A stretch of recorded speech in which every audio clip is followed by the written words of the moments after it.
let's link up with Krista on the FYX. She's a wellness coach with a focus on mental well-being and physical strength.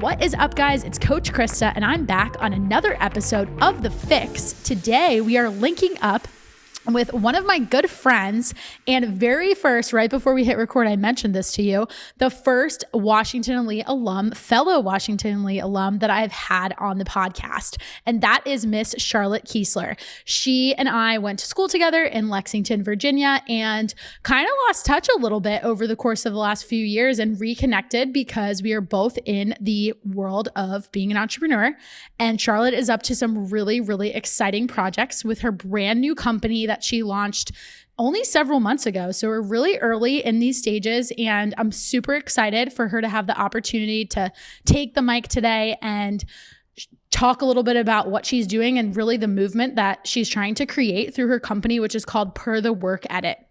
And she's going to get into all the details on exactly what her mission is and the types of services that she's providing. But it really is a platform for women to feel better connected professionally, to be able to ask each other questions that you just might not be able to talk to someone about in your office, whether that's because they're a guy and they simply can't relate, or just because you don't really feel comfortable because it's the types of things that we weren't taught to navigate in school.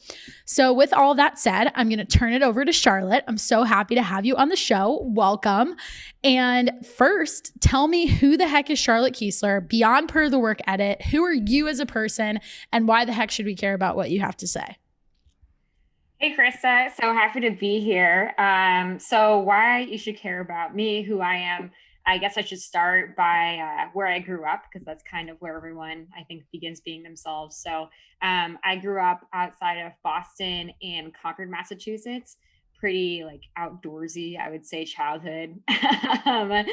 So moving to the big city after I graduated from college was pretty crazy. As Krista said, we went to W&L together. I majored in econ. After graduating, decided to take the plunge into investment banking. So went and worked for Deutsche Bank for 3 years up in New York. After which I decided to move kind of onto the buy side of things. I really was interested in the startups popping up at the time. Allbirds, Everlane, Warby, Drunk Elephant, Glossier, those guys were just blowing up, and I wanted to be a part of that world. So got a job in venture capital, moved out to Los Angeles, worked for Fifth Wall Ventures for a few years on their retail innovation strategy, where I just fell even more deeply in love with startups. And since then, I've actually quit my job and started my company, Per the Work Edit, which is a platform supporting the next generation of women in the workforce through content and connection. Love it. Such a cool story and so much to unpack there, and we will get into all of those details. But before we do, we're going to talk morning routines, big with people who, as entrepreneurs, manage their own time. And I think nowadays, with everyone working from home, a lot of us have had to put a lot of emphasis on this, and an important step in that for me is coffee. So what is your go-to coffee? What do you like to sip on? Some people, if they're like super passionate about this question, they'll tell me like, this is what I make at home, and then this is what I order from a coffee shop. So if you want to spill all those details, you're more than welcome to. Sure. So at home, I'm pretty into coffee. Love it. At home, I just drink my coffee black, Okay. but I love hazelnut coffee. So just like a hot That cup kind of bean. black hazelnut coffee is the best thing, and it just smells so good too. So awesome way to start your day. Back in the era of going to coffee shops, I loved like a massive iced coffee with just like a little bit of milk. That was awesome, especially in the summertime. And if I want a treat, I would do a honey lavender latte. Oh, that sounds good. Do you have a favorite coffee shop in LA that was like your go-to spot when you were probably in like the work routine of going to an office? Yeah, I used to go to Tom's, the shoe company. They have a coffee Oh, store on I didn't know Abbott that. Kinney. I would That's go so there, like, cool. every day. Nice. I'm assuming it's good coffee if you went every day. Yeah, yeah. It was also close to where I worked at the time. There you go. So is it like is the store like half retail, half coffee? Like nice. Yeah, it's super odd. I feel like it's something you'd really only find in LA. Yeah, I was gonna say that sounds very LA of you to say. Well, that's you learn something new every day. I'm not surprised.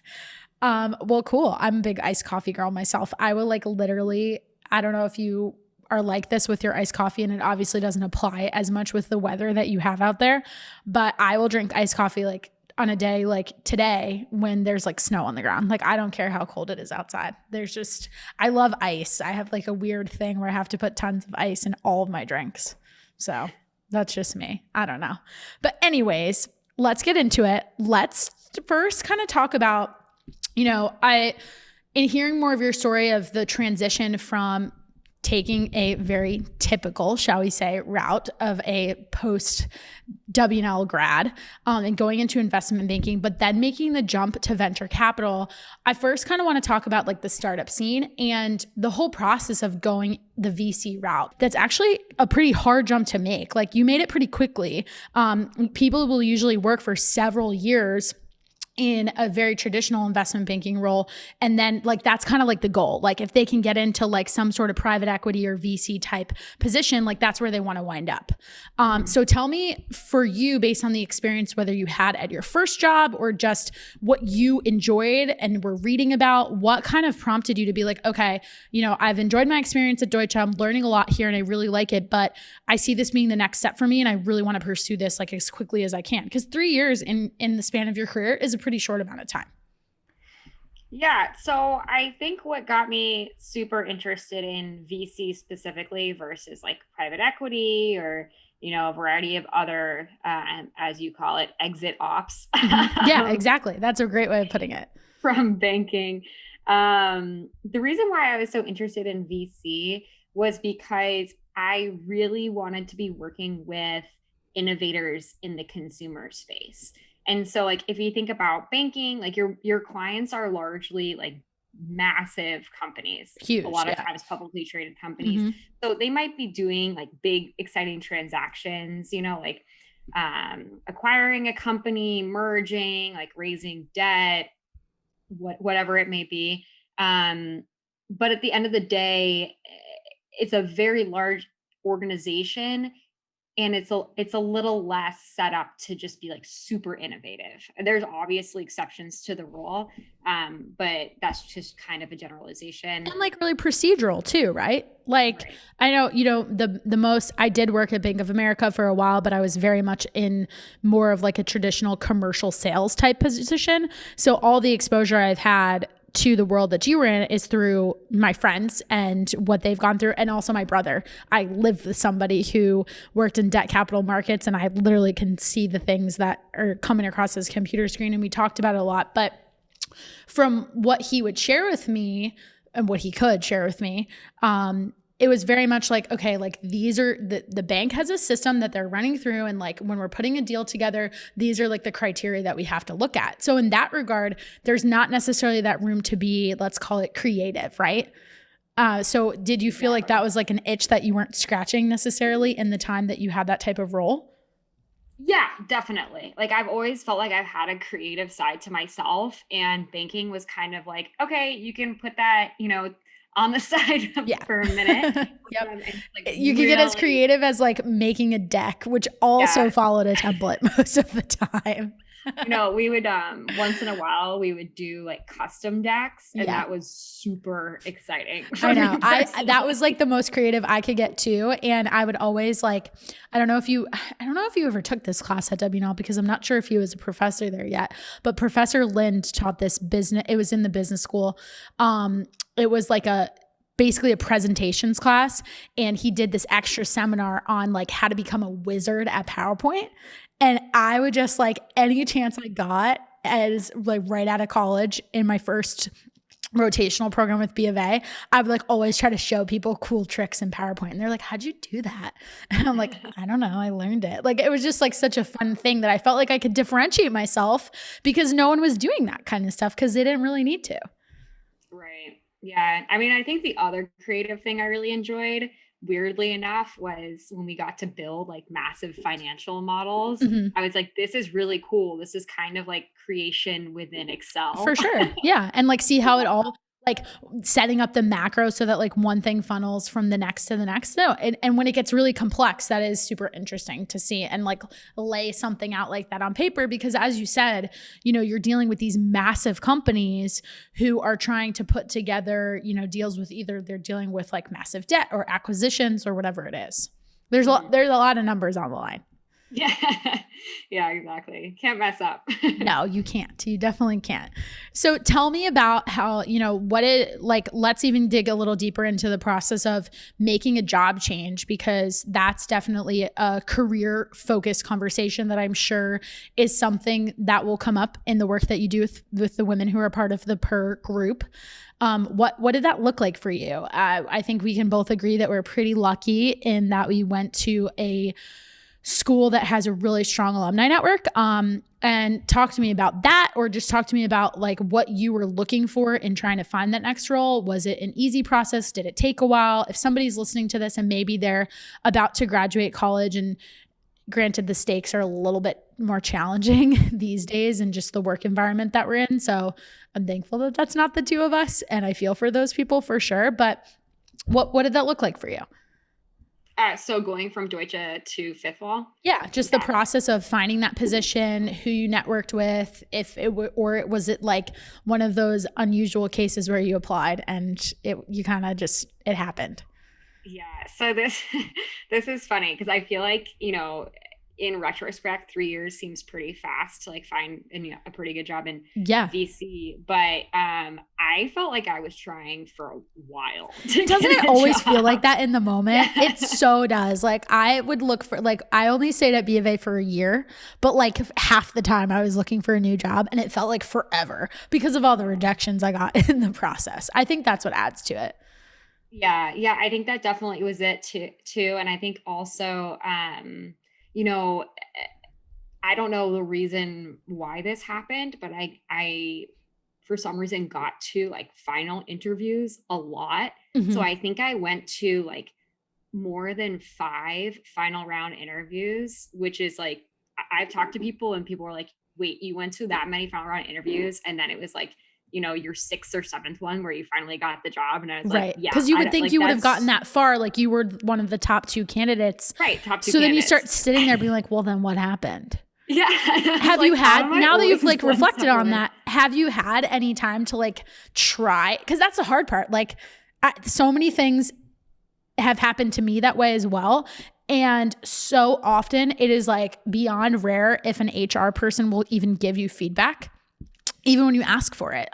The last time I went through the job process, as you know, if I've shared with you, it was super challenging because I was trying to jump out of fitness back to corporate America. And I do believe that it just wasn't meant for me. So something was blocking that from happening, and I'm grateful. However, there were multiple companies that, like you, I would get to maybe the 2nd round, or they would want me to do a presentation because I didn't have the traditional background they were looking for, and they wanted me to prove that I could handle the work they were expecting. I would do a great job with that, and then someone else would beat me out, and I would be, maybe it was a long shot if I emailed someone back and said, appreciate your time, but I would really love some feedback because this is now the 10th interview I've had and it hasn't worked out for me. So somebody's got to tell me something here. Have you been able to get that kind of information and get that kind of feedback? I have been able to get some of that feedback, and I've also reflected on it. I think, you know, at first when that would happen, honestly, a lot of those weren't necessarily great fits. Like it was kind of like, I was actually a good candidate, but when I got to the final 2, they're like, well, the other one's a better fit for like whatever reason, because it was like maybe a little bit of a reach in terms of industry for me, or like geography that I wasn't totally excited about, or like something like that. Mm-hmm. There was one time where they actually, I wonder if the company was happy the recruiter told me this or not, but they were like, oh, it was between you and this guy who already lives in San Francisco. And since he already lives here, like that just seemed easier. And I was like, what? And they think about that too, also for like relocation packages. That's the other thing that companies consider. And that's so true. But like you hear that. And when you heard that, were you annoyed? Like, were you like, oh, well, I guess I absolutely, should 'cause just I was live in like San Francisco, especially for right. the type of roles you were going after. I'm sure you had it in your head at that point that you were definitely going to move to a place like California. Absolutely. Like I was in New York actually focused on moving to California Sure. pretty exclusively. So to hear that, it was kind of like, should I just move there and start interviewing? Right, Like exactly. Just so that my ridiculous. resume can have that address on it. Yeah. Yeah. No, it's so true. And it's like, again, to my point, and a great transition into PER, for as great as an education as so many people have access to today, it's those types of skills and situations that no amount of coursework could actually prepare you for. So take that realization and then your experience in the workplace. So kind of walk me through some of those examples and those like aha moments for you to be like, shit, I need to come up with a platform to help people deal with this because it wasn't around for me to navigate it. Right. I mean, I think first and foremost, that realization almost came through like a really tough like trial and error over like multiple years where I ended up like reflecting on what happened and being like, I wish I had known this. So almost at first, it was less of a like, I need someone to ask about this, and more like, I wish I had, this system or this resource that I could consume information on so I would know what I didn't even know I didn't know. Like, I know that sounds so awkward to say, but that I think, especially when you're starting your career, can be so important because we shouldn't continue as women to make the same mistakes over and over again because there's no like girls club like there is a boys club in a lot of places. And how is that magnified for you specifically in the industry that you're in? Yeah, I mean, I think for me it was tough. I'm also a very outgoing person. So one of the other mistakes I made was kind of like putting myself out there too much and having like too much blind trust in my Okay. coworkers. Tell me But more about that. I don't know, like obviously being sensitive of, not trying to throw shade at anybody, but if you could give me a high level example or maybe an example that a woman may face, generally speaking, like what did that actually look like? Because I think that's a really great point, but kind of want to help people visualize that. yeah, so like a tangible example of that would be, you're in your class of people at banking or VC or Mhm. whatever. They're all the same age. So like no one's anyone's boss. You're gearing up for like year-end reviews and you're kind of like, hey guys, like what's the system here? Like what should I make sure to do to prepare, like whether or not you're, joining after them or you're all trying to figure it out together. You're kind of like bouncing ideas off these people and they're like, oh, I don't know, I'm just gonna wing it. And afterwards you find out that they actually did a ton of stuff to prepare. And Mhm. you're like, oh, I shouldn't have trusted what you said. Like, clearly that's not good advice. Like, no one's going to go in there and wing it and, like, just see what happens. Like, in reality, a lot of them were, asking for people to advocate for them in the room so that they have someone, basically like alliances is a big thing. So they have someone that's like in the room pounding the table for them. And that's not just by luck. Like at first I thought it was like, oh, they're so, that's so They lucky worked really that hard, so that happened. Yeah. right. That's not by luck. Like, of course, they worked really hard for that person, but to get that to happen, maybe that happens organically. But a lot of times, you kind of have to ask that person to do that for you. Mhm. Didn't know you had to do that. Right. Even just like compiling data throughout the year and then like coming in with like all of that there. To Super important. literally have like a portfolio and be like, look at all the deals I worked on, or, Yeah. whatever it is. Like maybe you work for a marketing firm and it's like, look at all these campaigns that I helped put together, and then take it a step further to being like, this is how the direct work that I did contributed to that bottom line. Right. And I think too, like the biggest thing is like once you get to that conversation where they're telling you how much they're gonna like how much they're paying for your like your bonus or your salary raise or whatever, like it is too late. Like they have decided, they have gone to like whoever is in charge of that and gotten these numbers approved. So if you enter that conversation, like you're not like with the idea of like, I'm gonna fight for myself, like maybe they can go back and retroactively change some stuff, but really that's like really hard to do. So you need to be Mhm. doing like proactively having conversations before you even get to that point, or else you're working backwards, like you're working uphill after that. Totally. And I think the additional important piece of info to point out here for context is we've been talking back and forth, and we both understand this about how you can come in to a finance position for a bank or any kind of type of firm with like a cohort of people. And in certain companies, there's no guarantee that all of those people will get to continue on after a year or two. Like there's a competition of, wanting to go after the same position. So in hindsight, it almost comes as no surprise that those people were, not that they were trying to set you up to fail, but you were going after the same thing and they wanted to protect themselves. Right. So do you think that there should have been some kind of resource earlier on in your career to get the answers to those types of questions? Or do you think that it's just people have gotten so used to this idea that like, well, I had to go through it and kind of learn the hard way, so you have to go through it and learn it the hard way? I hate that. I hate when people have that Me too. attitude. I mean, it's just like, it exists. Yeah. I mean, it's just like, do you not want anything to change? Like that, because that's not what that attitude is. Like, if that's what your attitude is, like, you just don't care about there being change in a positive way. And it's actually pretty crazy. I was talking to one of my boyfriend's aunts, and she was like a really high level exec at, I believe, Delta back in the day. And when I was talking to her about this business, she was like, oh my God, I wish that existed. However, I cannot believe that these problems still like exist today. And it's like, and it was probably even worse for her, right? Like, right. Oh, of course. But like, that's why this stuff still happens, is because it's almost like hazing culture, It's like, I don't see how that's positive. And it's such a parallel to, and I don't know if you're seeing this more now in the startup world, but there's such a parallel to that in the fitness industry, with all that in mind of like this idea that nothing changes if nothing changes, right? And unfortunately, in the context we're talking about it, it's in a negative capacity. I think that is really the perfect opportunity and like probably the white space that you saw to create the type of company and vision that you have for Per the Work Edit. And I see it so much in the fitness industry, right? And I saw it first in finance. So I think it's something that just never goes away, and it doesn't matter what type of work you do, whether you're like, trying to build this huge brand online and you're creative, or you're staring at an Excel spreadsheet all day long. People have two buckets that they fall into.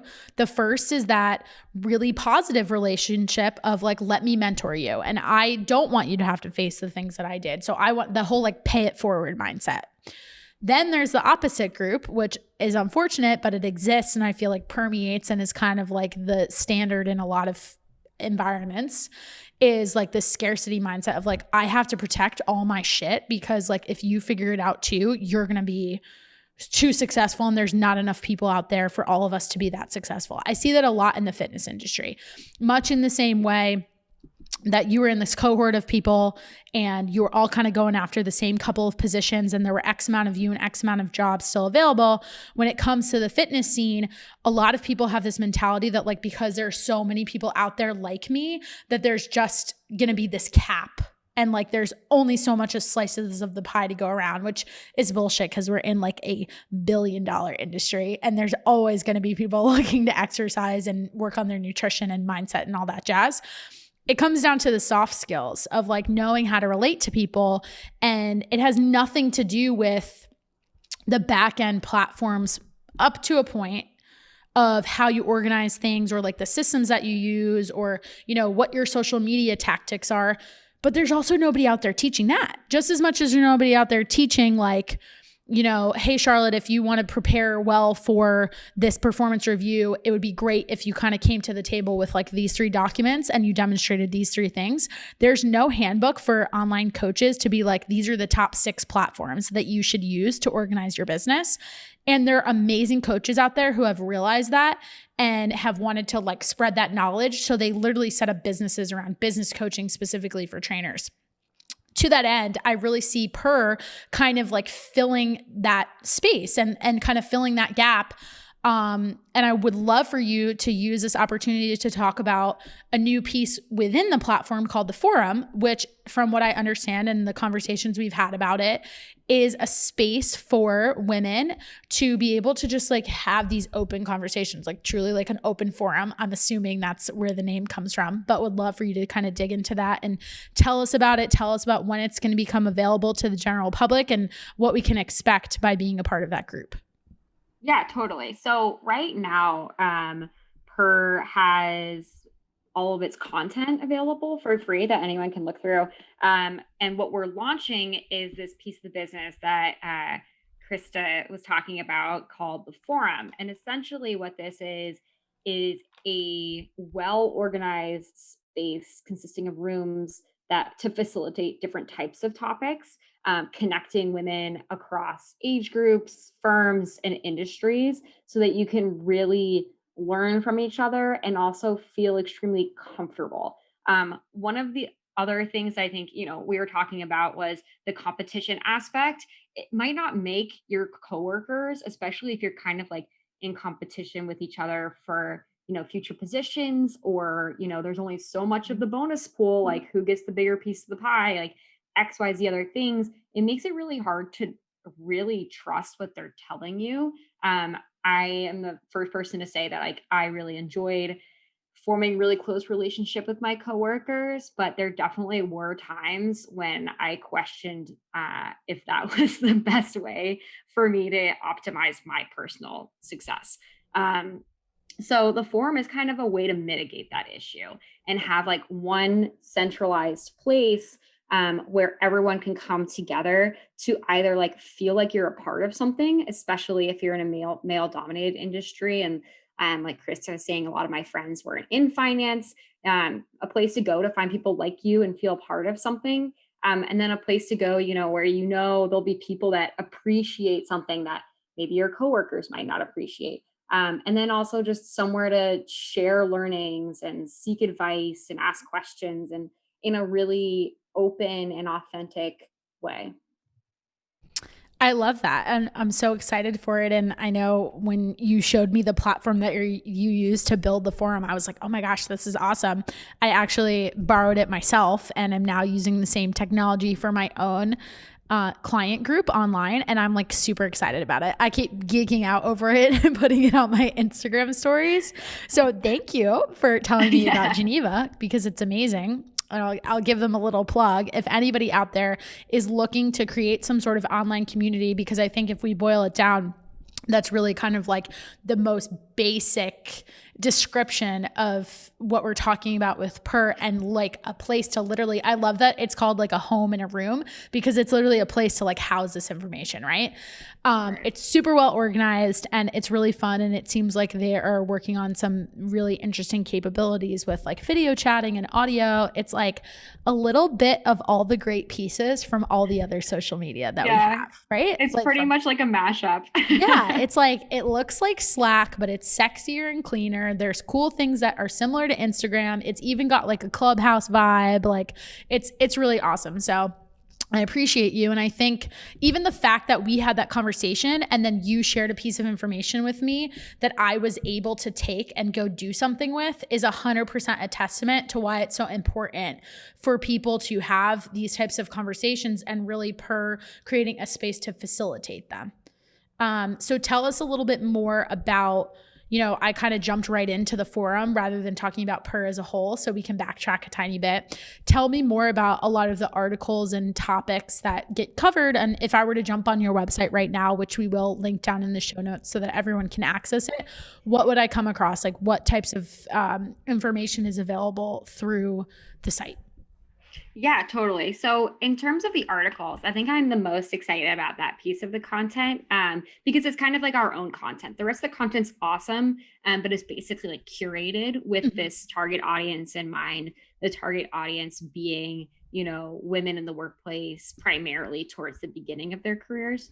And so the articles section, essentially what we do is, with our target customer in mind, once again, thinking about like, it's almost like therapy for me, like thinking about like, what did I wish I knew? Or what is something that I still want to know more about, but like with an actual like research backed answers, like talking to Versus experts, just like your like your like anecdotal experience. right. And Yeah. I think that there's a lot of that out there. Well, I'll like Google something and I'll read an article and I'll kind of be like, okay, so this is one person's opinion Sure. versus like the approach that we really try to take is like reading reading the information from people that really know about it, whether or not there's like professors or they, Mhm. specialize in that certain field. And then like big studies like we've both pulled from HBR, a lot of other fantastic resources, and like boiling that down into like a couple minute read about one specific topic that would be super pertinent. So I think like the latest article we put on was how to give advice and also like how to give upward advice, or sorry, not how to give advice, how to give feedback and how to Mhm. give like upward feedback to your manager. Other example, an additional example, we can go like even more meta with it. Like Mhm. we've done articles on like the power of the word fair and how it can be used against you in negotiation or even how you can use it in negotiations. Promotion versus prevention questions, which was actually one of my favorite articles, and that essentially talks about this really interesting study that was done that showed that women are more likely to be asked prevention questions and men are more likely to be asked promotion questions. Hmm. And you can increase like your successful outcomes by answering prevention questions with promotion answers, which is Wow. like, So how did I appreciate that you brought up those a little bit more like not even philosophical, but let's say more abstract that like you don't notice them when they're happening. So I think it can be harder to know how to respond until you reflected on the situation. How did you come up with those ideas to have an article on it? Are is it just because you're doing a ton of reading? Are you talking to as many women as you can? Because to your point, you said it, like it's one person's opinion, it's all anecdotal. You are only one person. So where are you getting all of this information to be able to put together a very well-rounded interpretation of what's actually happening in the workplace for these women? yeah. So in terms of how we're like putting the articles together, kind of the ideation stage comes from like me talking to people and Mhm. hearing the things that like they're interested or concerned or have questions about. Listening, like just because I curate all the content for the website, I Right. listen to like tons of Yeah. podcasts and Oh, I'm stuff, sure. and Mhm. I'm reading a bunch of stuff. So like once in a while I'll hear something interesting and I'll be like, huh, we should do something on this. Okay. Um, and then also just like things that I've reflected on in my past and wanted to Mhm. dig deeper in. And then basically I partner with freelance writers and they go out and they pull as much just like objective research, like Okay. what does the data say, what do the experts say, what do the surveys say, and boil it down. So that's essentially the different steps that go into it.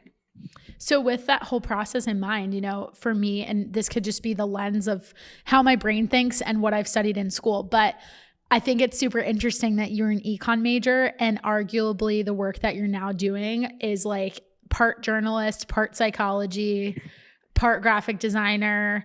So two-part question. First is if you had to go back and maybe study things differently in college, would you have picked a different major knowing, and obviously we don't have a crystal ball, but knowing that you would wind up in the work you're in today?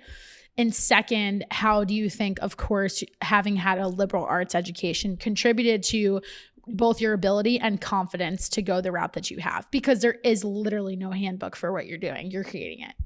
Yeah. Yeah. I mean, I think, econ is interesting to me. It was so much about learning concepts and then Mhm. taking those concepts and applying them at a very large level. And so that's what I'm really good at is just like learning how things work and really understanding that. And then it's super easy for me to just like take that run with it. Yeah. Important So I think that was distinction with like, econ versus even like a business major too. Like you wouldn't have gotten that same type of lens or focus or way to be a critical thinker had you say like picked accounting, right?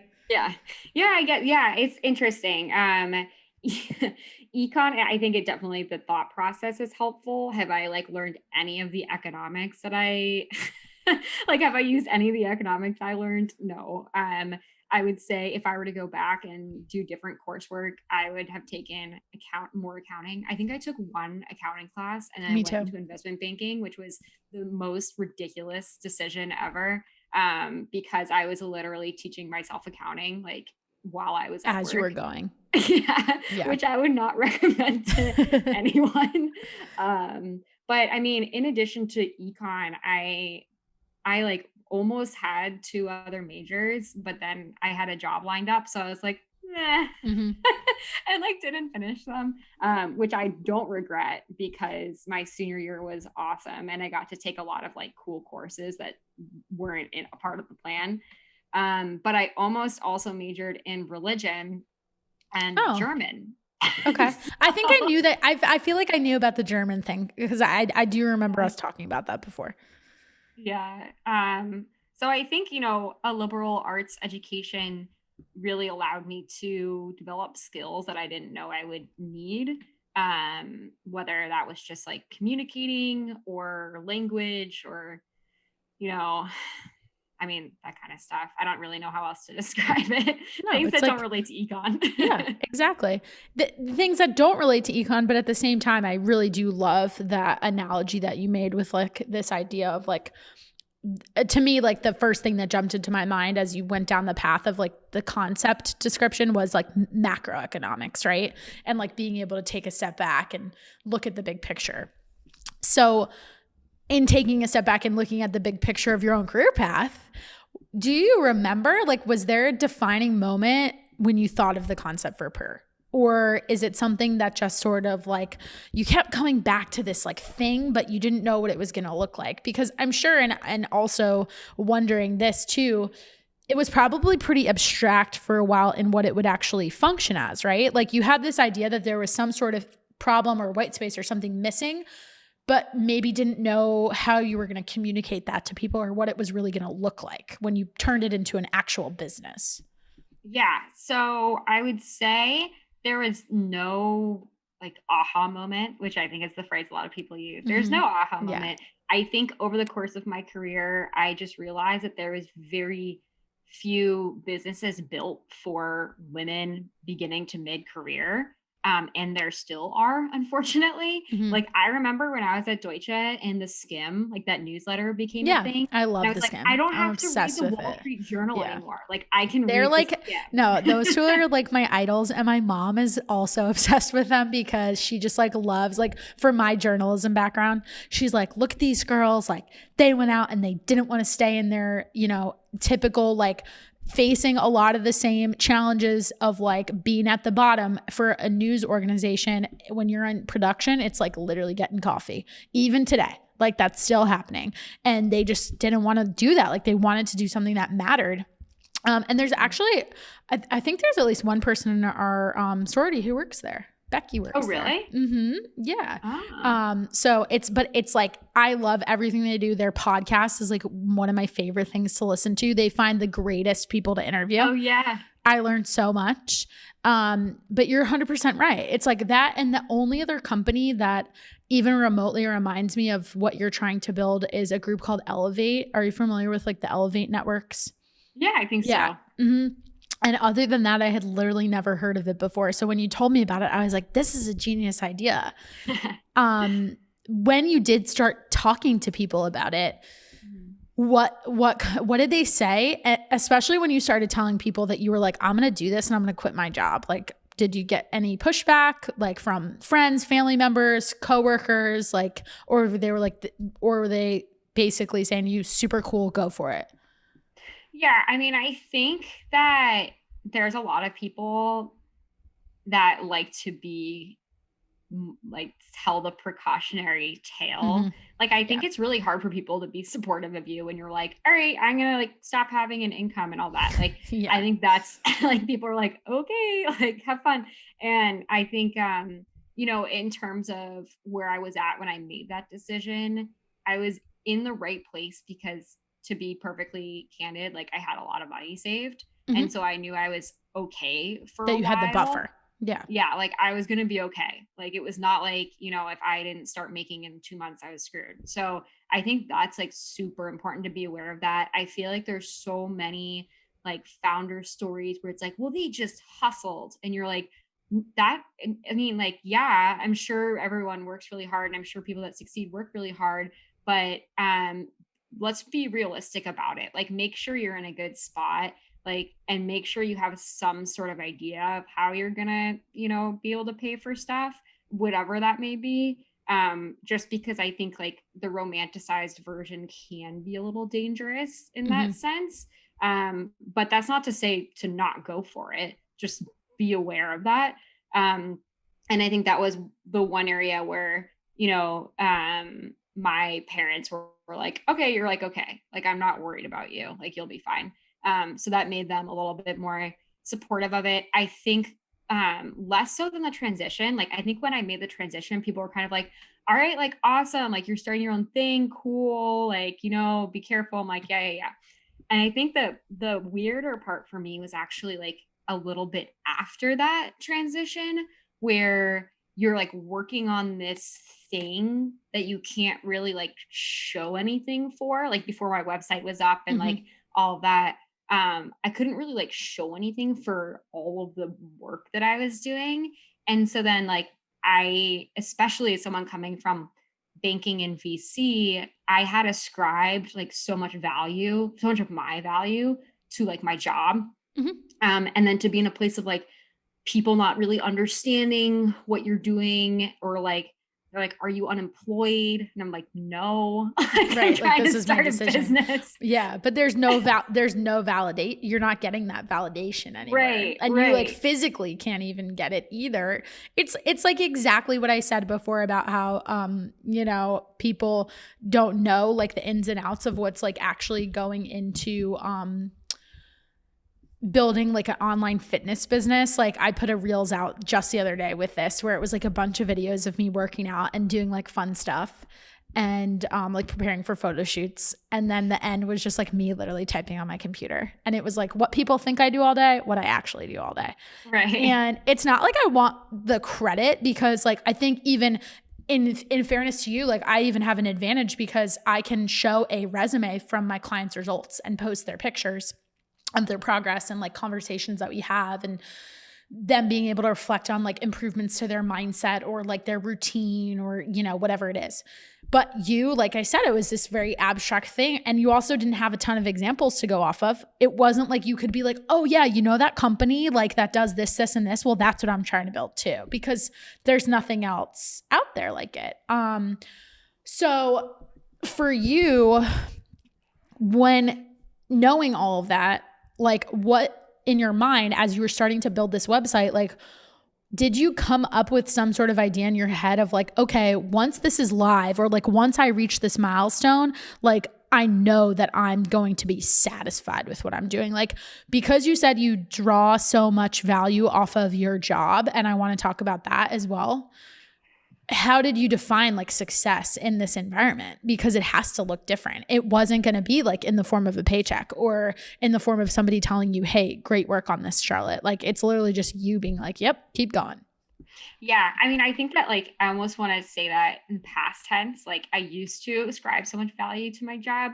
Like, that was one of the weirdest transitions that I think I went to Joshua Tree with Katie Lauderman, and I literally it was like before and after, like we had like a spiritual weekend, and I was like, all right, I'm cool. Like, I have enough belief in what I'm doing that I don't need to like have this title or this paycheck to like be fulfilled anymore. So I kind of like had a spiritual cleansing and like, no, I love that portion of my hangups. But in terms of like success now and what that looks like, I would say, like, honestly, I keep thinking like, I'll put the website up, or I'll launch the merch, or I'll launch the forum, and then I'll be like, woohoo, we're good. And I honestly just like don't ever feel like that. I know it sounds so strange, but to me, my vision is so much bigger than that. The work is never done. It's just never done. And it's just like putting it out there isn't enough. Like what's gonna make me, and what does the little things actually now that make me feel really excited is when people like go on the site or and they're like, wow, this is really great. That would have been really great for me to know. Or like, this is really great for me to know now. I'm so excited about this. Like, seeing that actual impact that it's having, Yep. and talking to people and having them get really excited about how this could be like a solution for their company to try Mhm. and change like the culture that exists, and there being Right. no And to use female you as like a employees that are getting corporate type promoted. platform, right? Like almost like let's do this training type vibe, Yeah. like through you guys. Yeah, or like, yeah, so part of the business model is going to be to partner with corporates. Mhm. And because basically, like, what exists today is, and I'm sure you experience this as well, it's like, okay, here's some like diversity and inclusion training. It's like, check Yep. the box, like, have fun. Or And like it's like, women's network events that were just really like it was very cliquey, like right. especially at bigger companies. Or I even had the experience of working for a company that had gone through a pretty big merger. And as a result of the merger, all of those types of internal organizations, everything from like corporate philanthropy to those affiliate networks, had to be completely redesigned. And there was not a person at the time who was like very fully spearheading it. It was like somebody was kind of like half doing that as like a job because they were passionate about it. And so a lot of those events were like super lackluster. And it was really, it, for me, it really diminished my experience at that company and also the value and the respect that I have for them as a firm, because I had left a company that was so well established in that regard. Like the women's network at Bank of America is top notch. You can meet people through it that are types of people who, like we said, are the antithesis of like, well, you have to get hazed. Like there are some Yeah.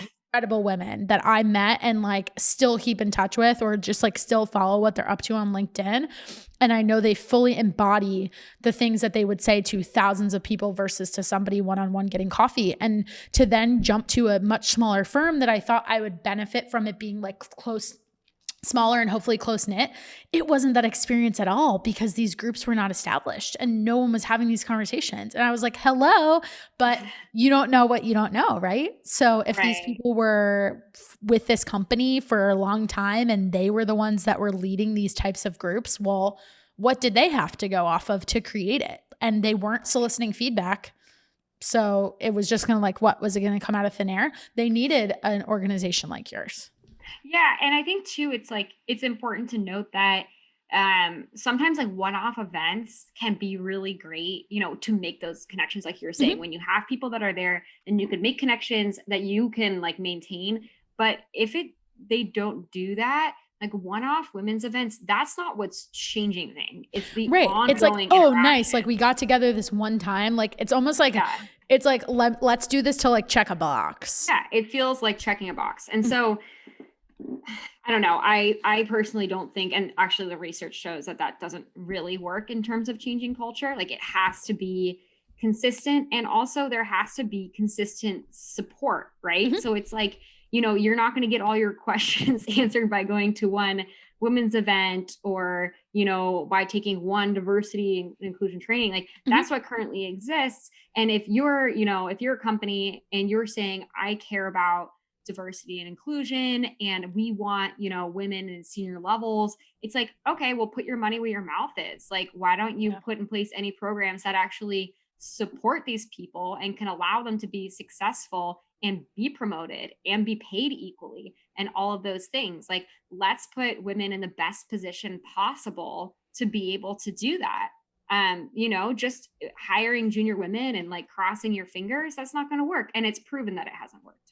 Exactly. Because it's then like, okay, you hire them and you hope that they're going to stay with the company. Well, guess what? If you're not doing things to enrich their experience outside of what they're literally doing, sitting at their desk to be able to justify why they're there and their contributions, what are the odds that they're going to stay at that company?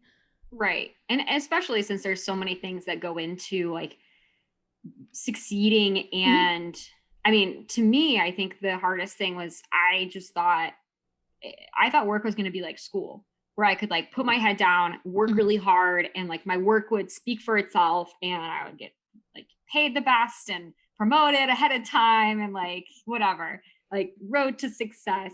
And that's just not true. Like, it's Nope. just not true. Obviously, you need to work hard. Obviously, you need to do a good job, but there are so many other factors at play that contribute to, you know, having that success story and feeling valued at a company beyond just like doing your work. And that's like something that you aren't taught really in college. Maybe nowadays they're doing more so of that, but a lot of times you kind of figure it out along the way. And without a support system, it's hard to do that successfully. 100%. And I think you really summed up so well what I said way at the way beginning of the episode about like that we don't have some sort of tangible course that we can take when we're even going through the interview process. Like we're very fortunate from the backgrounds that we both have. Like I felt very supported by career services and trying to navigate the process of going through interviews. And I could literally I picked up the phone and called Dean Jensen not too long ago and was like, I need your help with something.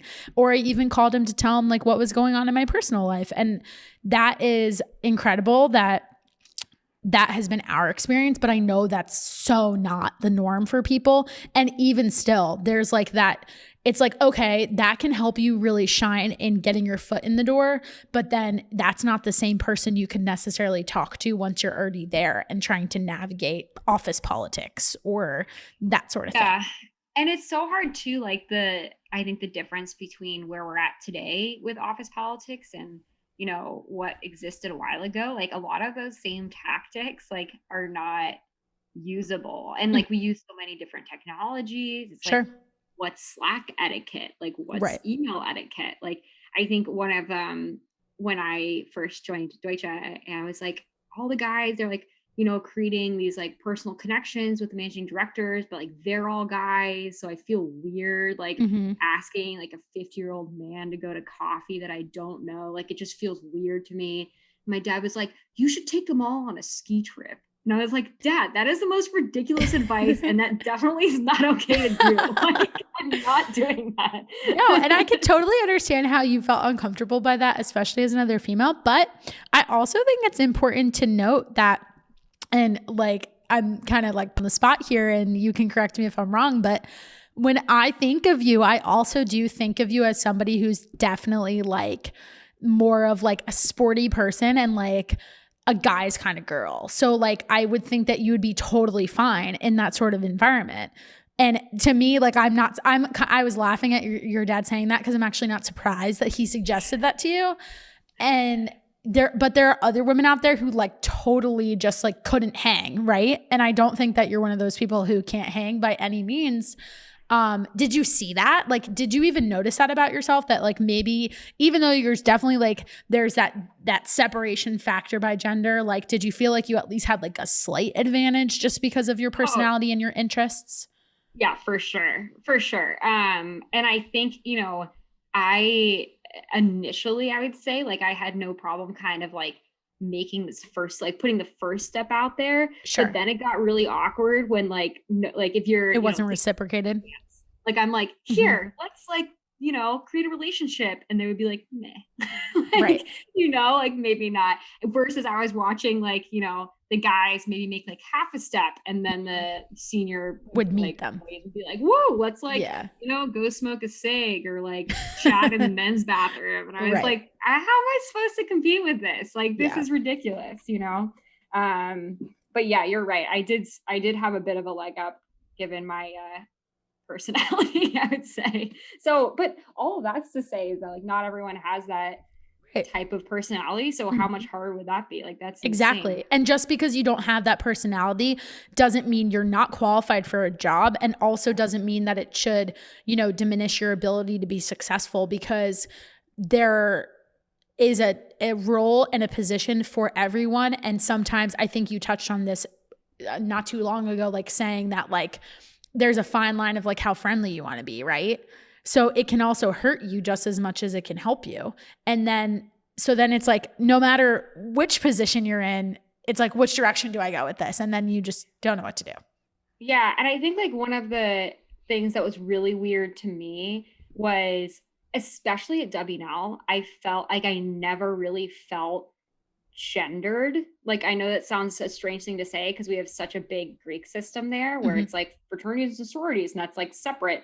But when I was talking to people, like I was never aware of my gender. if that makes any sense.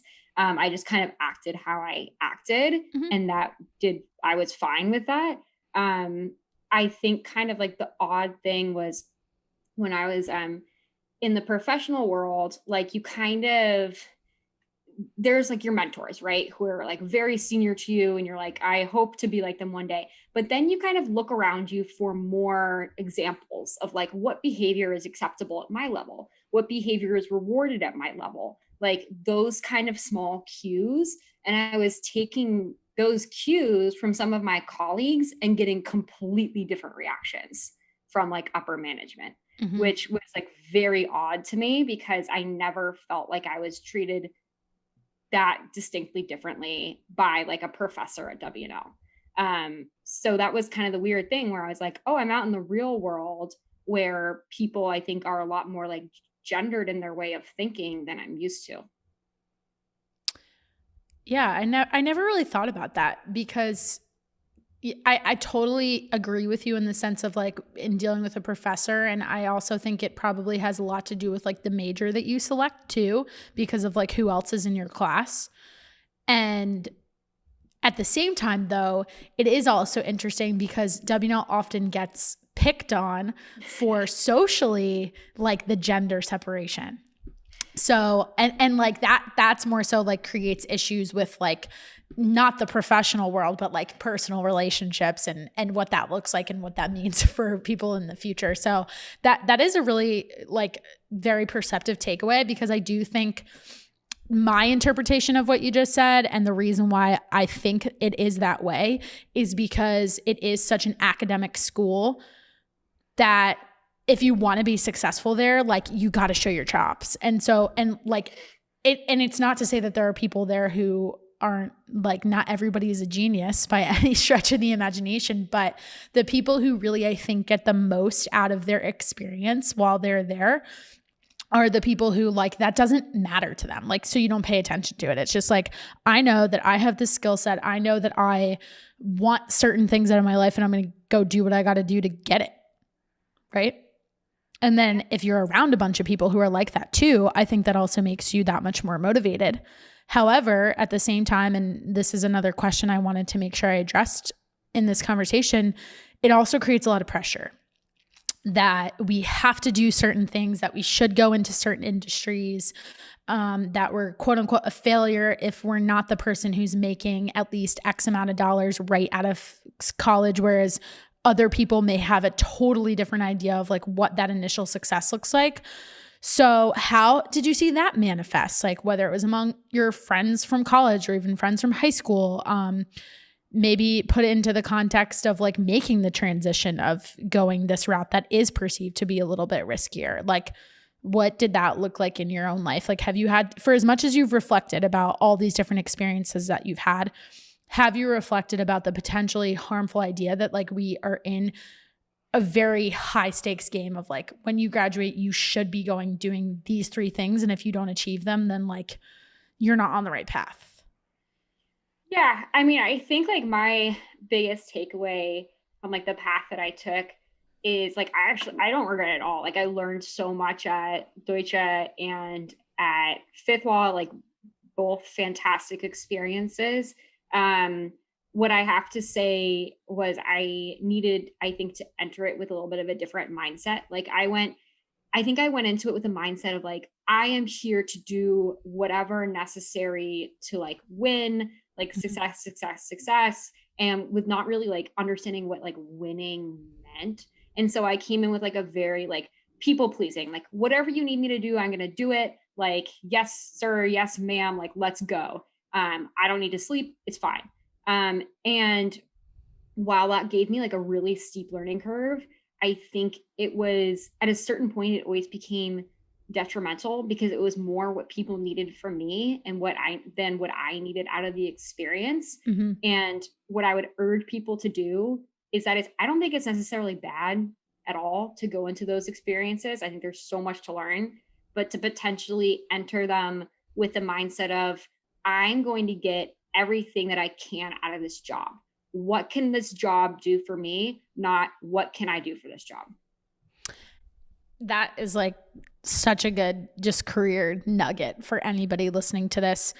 And in that same vein, how much do you think that mentality that you went into it with was from being a female? I mean, tell me about, I know there's research out there about like women generally being people pleasers. Like, tell me more about that topic. We could have a whole podcast just talking about that, but I'm curious how much that's come up in the articles your team is writing and the research that you're doing and the people that you're talking to.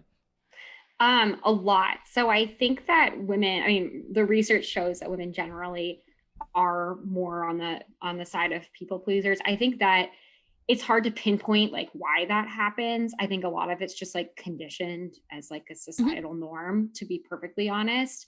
I think, what I really started to notice was that sometimes that mindset isn't totally detrimental in a way. It's like, how can I be helpful? Like, being helpful to people is great. But I do think that we're almost like shamed into doing things sometimes that aren't helpful to us at all, which is why I just talked about like flipping on your head, like, what can this job do for me? Because I think we did an article recently that was about like, why am I so tired all the time at work? And one of the reasons was because as a female, you're more likely to be asked to do kind of like housekeeping items. So on top of like every other like work thing that you're doing that's actually pertains to your job, you're like, whatever, like helping to stock the fridge or like getting together a card. And like a lot of times your male employees will never be asked to do that. And by the way, female managers are just as likely, I think, to ask younger female employees to do this type of stuff. So yeah, like we all are bringing the bias, like what you said, that it's a condition from society. It's a conditioned societal thing that like I think a lot of people are just unconscious of. But also like guys are more likely to say no, just like straight up no. And I think women a lot of times, like I was saying, are kind of like guilted into it. Like, oh, I feel guilty if I like don't do this because they asked me to do it and I want to be helpful. But I think what we need to think about is every time you say yes, you're saying no to something else. And every time you say no, you're saying yes to something else. So you can kind of like get it out of your head. If you're saying no, you're just saying no. Really, you're just saying yes to doing something else that is actually better for you and your career as well, not just better for this person that doesn't feel like getting the birthday card together themselves. Right. And I think learning that can be all encompassed by the idea of learning to set boundaries. And that isn't something that we're taught either. And I found myself in really similar situations to you. And with that whole idea of like saying yes to so many things, and it got to a point where I convinced myself, like it came up more for me already in the more, I wouldn't say it was like true entrepreneurship because I did have bosses but I was helping operate a boutique concept and it was a franchise. So it was a startup world for them.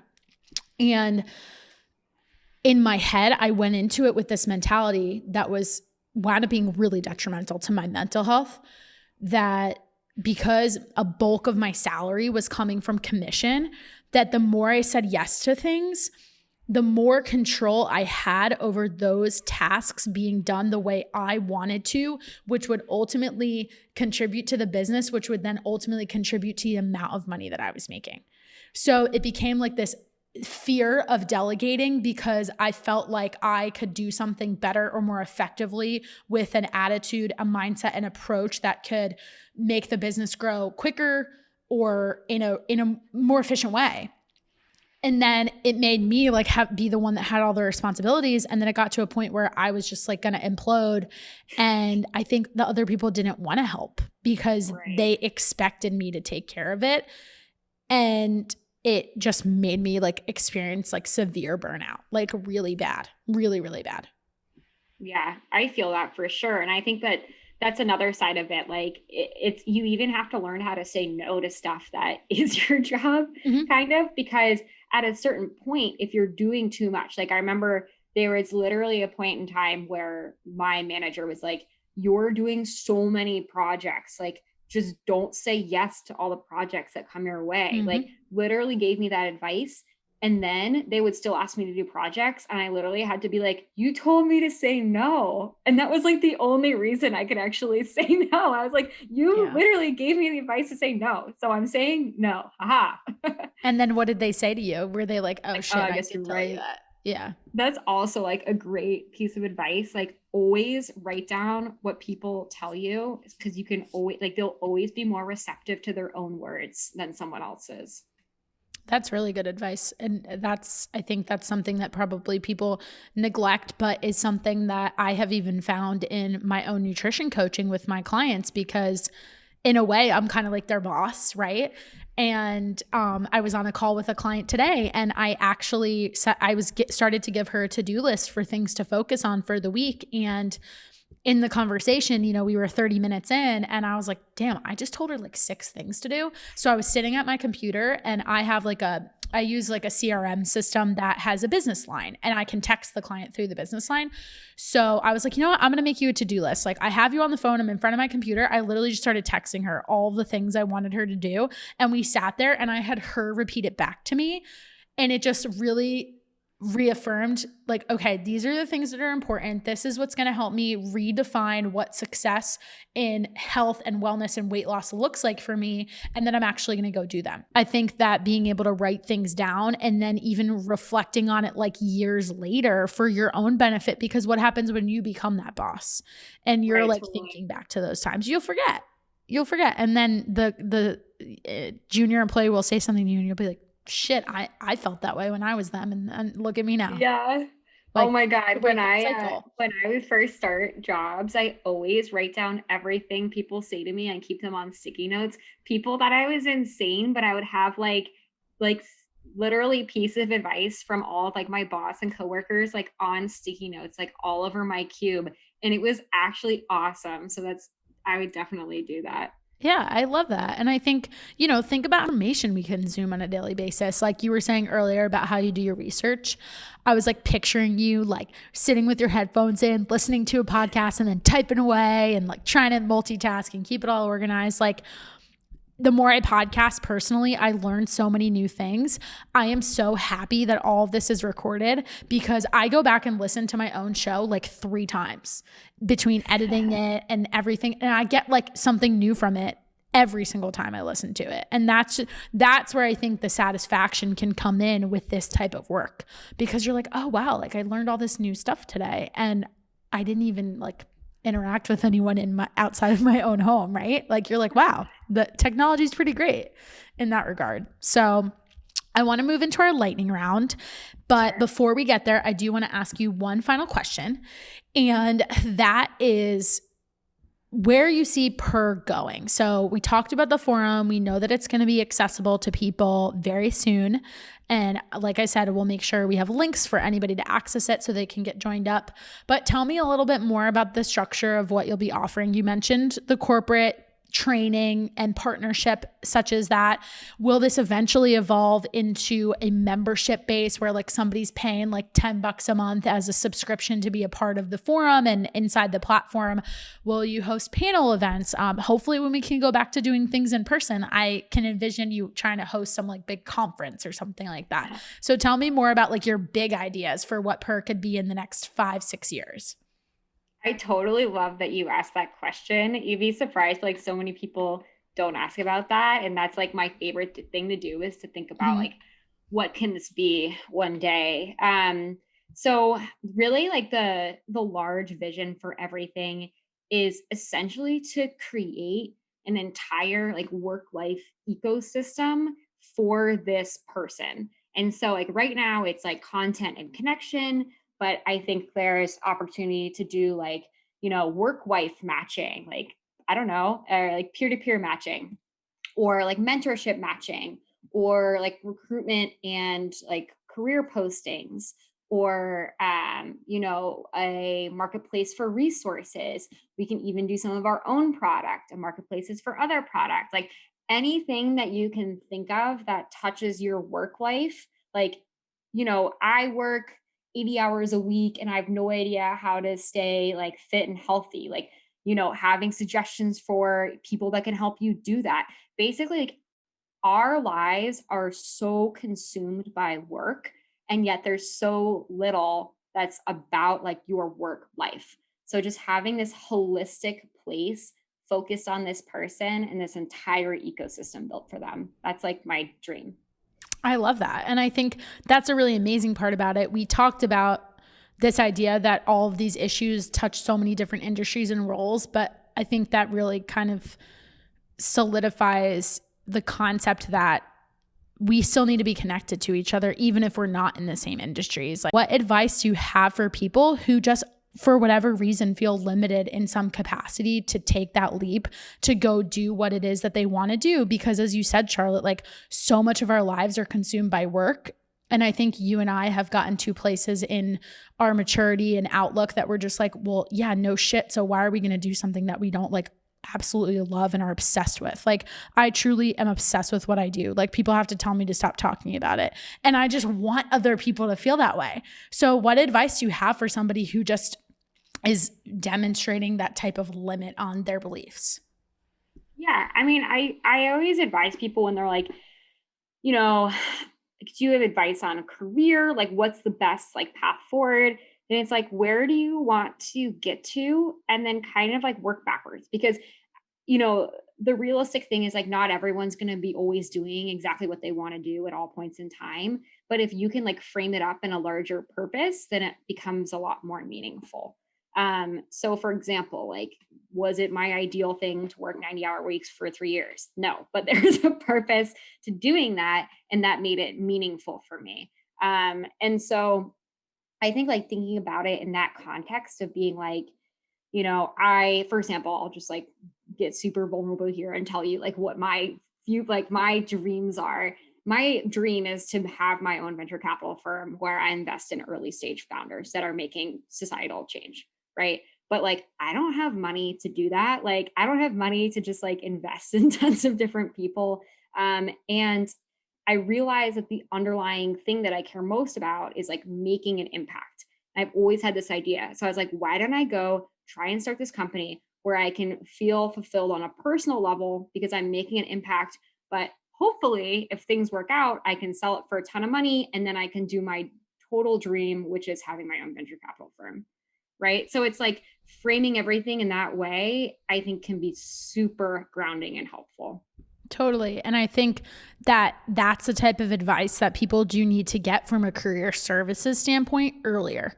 Because I think for me, I wish I had gotten that advice because I would have done things differently. Because if I've been doing something fitness related since I was 18. Like I taught all the group X classes in Dreamus. Like, it was always a part of who I was.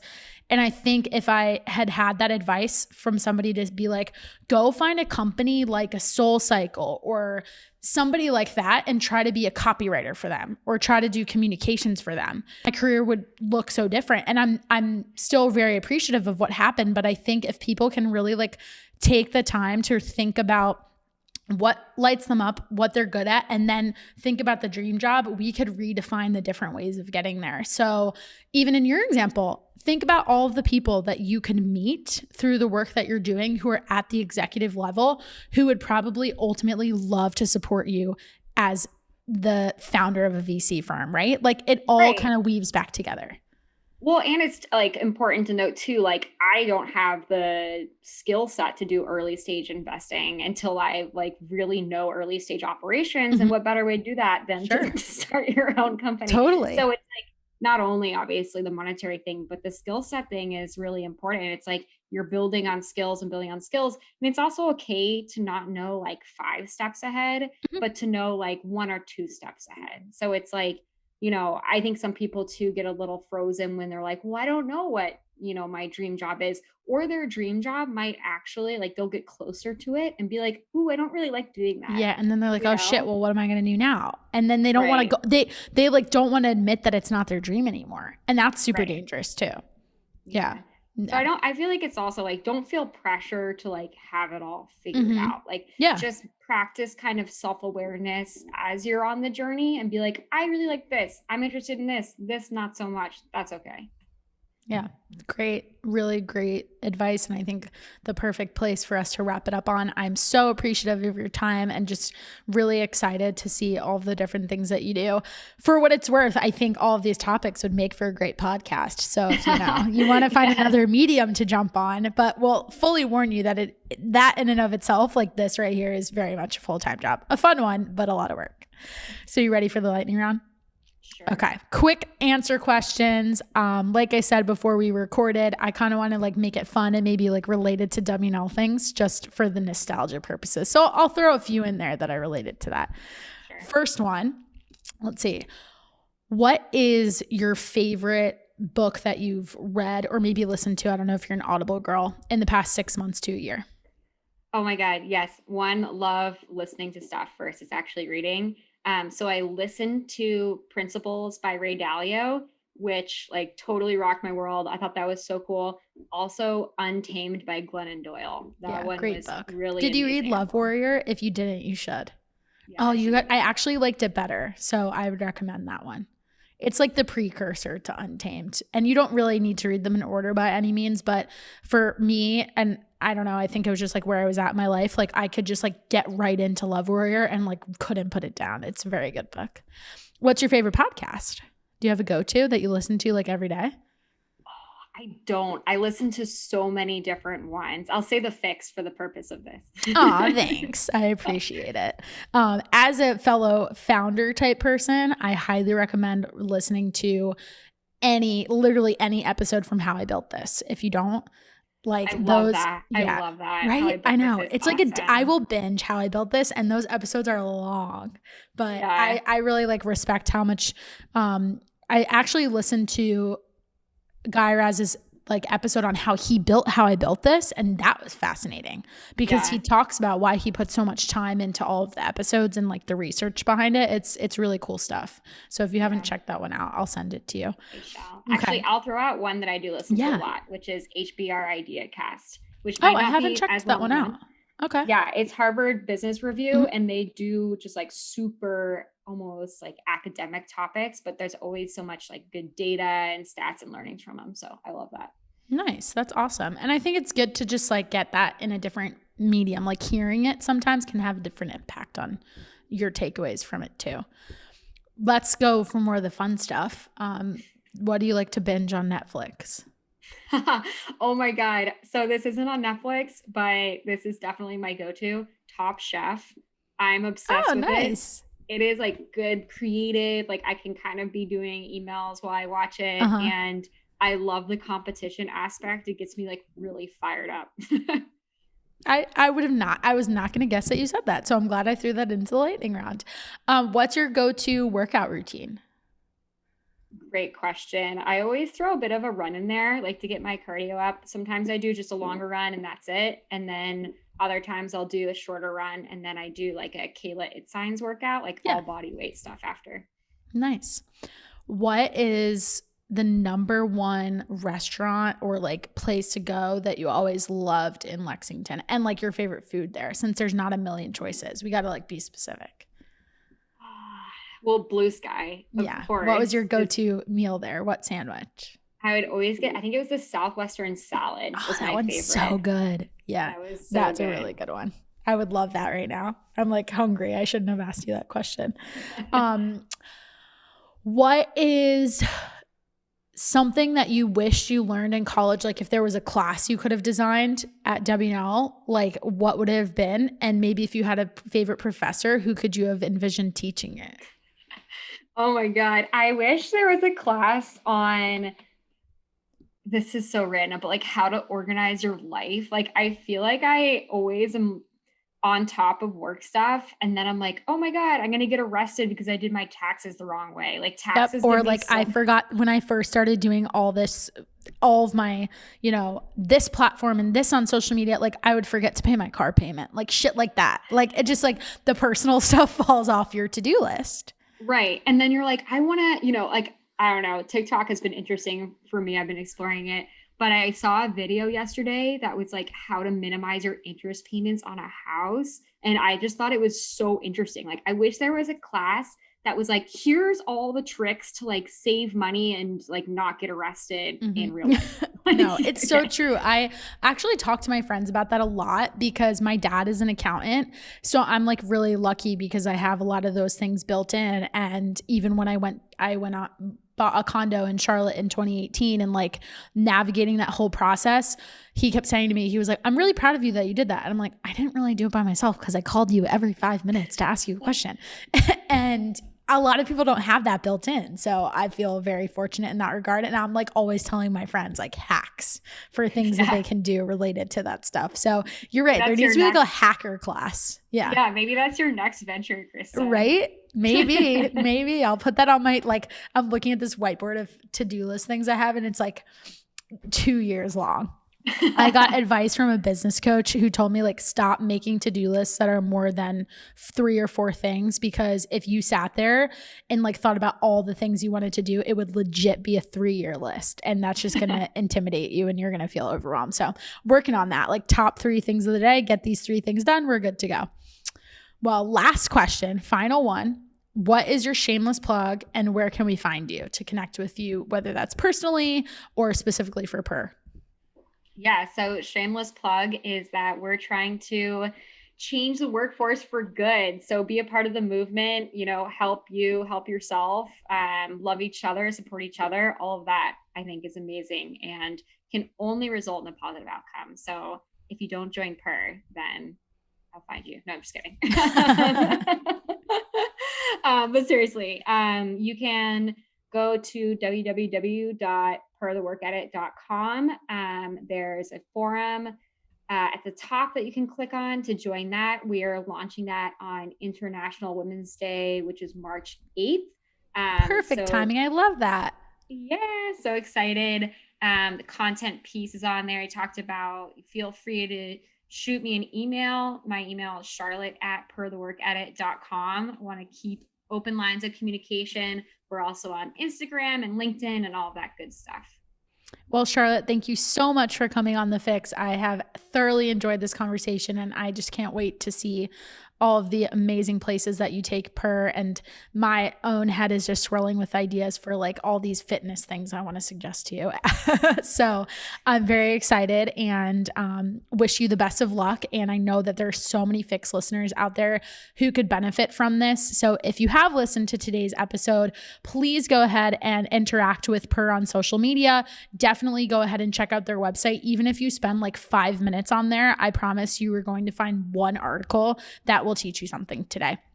So make that a part of your routine just as much as you make a part of your routine fitness and taking care of yourself. You know, growing your mind and challenging your mind is important too. And if you think there's anybody else that could benefit from this message, be sure to share it. That's the way that we get all of these great people who are so kind to give us their time on the podcast to help them elevate their platform and connect with others and really do good things for the world. And like Charlotte said, have an impact and make a change. So you can do that for this show by leaving it a review, commenting on any of my social media posts about it, and letting us know what you want to hear about. I'm always looking for new guests, and I'm lucky that I have people like Charlotte who are in my life and in my circle and being like, hey, I'm working on this cool thing. So it's pretty amazing how we can continue to stay connected, even coast to coast. So Charlotte, thank you again. So appreciate you. And for everyone out there, this has been another episode of The Fix. Hope you guys enjoy and have a wonderful rest of your day from wherever you're listening.